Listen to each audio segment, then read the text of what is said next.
Sounds silly saying it now, but I can remember back when I first started looking at property in 2012 and actually being quite intimidated by estate agents. You see, they'd use this language and all these terms I didn't really understand, and it was things like decision in principle, rental yields, exchange and completion dates, and to me they've just well been talking Chinese, to be honest. So I figured that I should build up my knowledge if I was going to go into this, and I searched for courses, and what I found was there wasn't anyone out there like me, really. You see, I'm not an academic. I've got no interest in doing a diploma or a degree in property management or anything like that.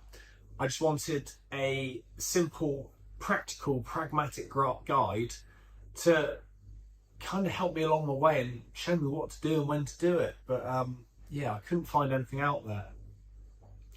So I can remember when I got the phone call saying that my offer had been accepted on my first house. Obviously I was super excited, but I experienced what's called buyer's remorse, and the feeling that went through me, because you see, I don't come from money, and the most money I'd ever spent in my life was probably about, I don't know, £3,000 or £4,000 buying a car or something like that. And all of a sudden I was in debt for over £100,000, and that was pretty worrying and quite a concern. I can remember the day I got the keys for that house. Now, keep in mind, this place was barely habitable. It was absolutely filthy, but it was mine. And that feeling was absolutely amazing.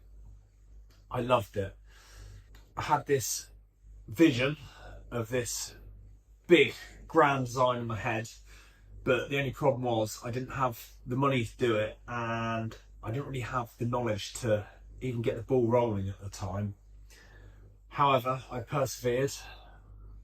I think the main thing that I remember about that first project, doing a renovation when you're living in the house as well, has to be the dust.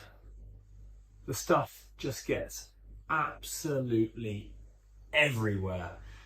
It really does bring you down. I can remember I had a day off, and I was like, right, I'm just going to clean through the whole house. I'm just going to whole house, top to bottom, hoover the lot, get it all clean. So I got it all cleaned, all the dust was gone, and I woke up in the morning and I picked up a glass of water off the side table. I just remember seeing this ring of dust. The stuff is just relentless. It just keeps on coming and coming.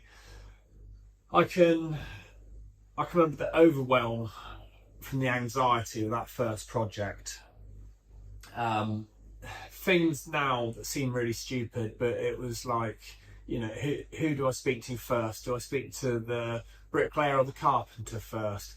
Do I get the planning permission first, then get an architect, or get an architect first and then get plan? You know, I didn't know these things. I've never done it before.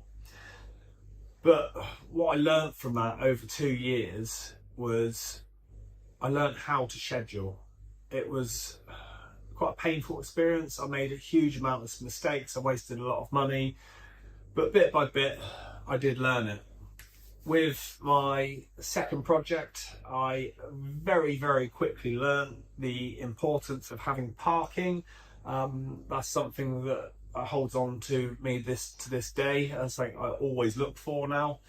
I can remember the first day in there, a friend was giving me a hand, and I had a drill breaker, and we're breaking off all the plaster and render inside.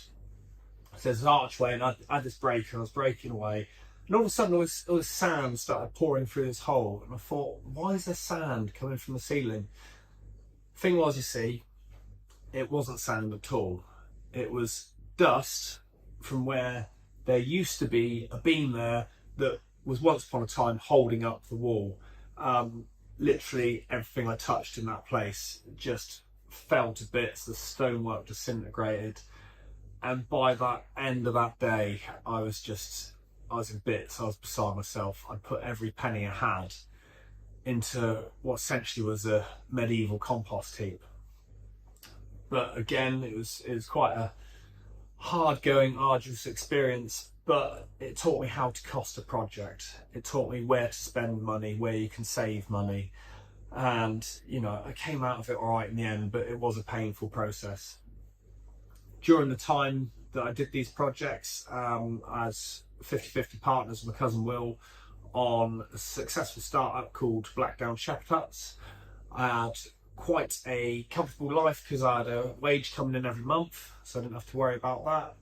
I had my phone was paid for, my fuel was paid for, I had a company car, the company was expanding, doing very well. I had a very comfortable life essentially. And I decided to sell out. Everyone around me said, "You mental? What are you doing?" But the thing was, I wasn't happy there. Now, my passion and what I loved was old properties, renovating, creating, going through floor plans, creating innovative designs, building bespoke oak staircases, things like that. That's what kept me awake at night. So I sold out. I'd built up a bit of a nest egg. Now, obviously, I was very fearful about not wanting to waste that, but I had to let go in order to move forward, I suppose. So I went from having a very comfortable life to buying Royston Cottage, now known as Otterhead House, the old chicken house. So I went from this comfortable life to living in a caravan. It was a 28 by 10 foot BK Bluebird, 1990 model. Soon learned that the boiler in it didn't work, which meant I had no hot water, there's no heating, it was single glazed, and there was next to no insulation. However, this was luxury compared to staying in the house, which only had felt on the roof, mold absolutely everywhere. So again, this was a big learning curve. This was Otterhead House. Over the 3 years that I did it, there's more times than I can count on my hands that I sat at my friend's kitchen table just beside myself in floods of tears, fearful that I was going to go bankrupt, fearful that I'd lose everything. I think the biggest one was when they continuously refused planning permission.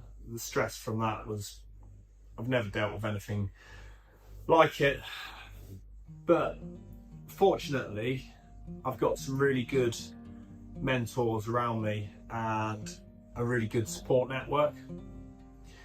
Between us, we managed to create a number of strategies to put in place, meaning that I didn't have to go through the feast and famine stage that is buying and selling houses, and actually there was a more sustainable way of doing it.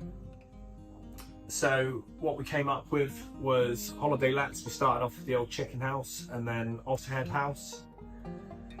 Now, I've managed to work out what's important to me in life, and the main things are having flexibility in what I do, being able to enjoy various sports, surfing being one of them, being able to travel.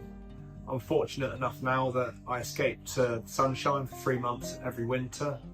And I'm able to do this because I have a relatively passive income through holiday lets.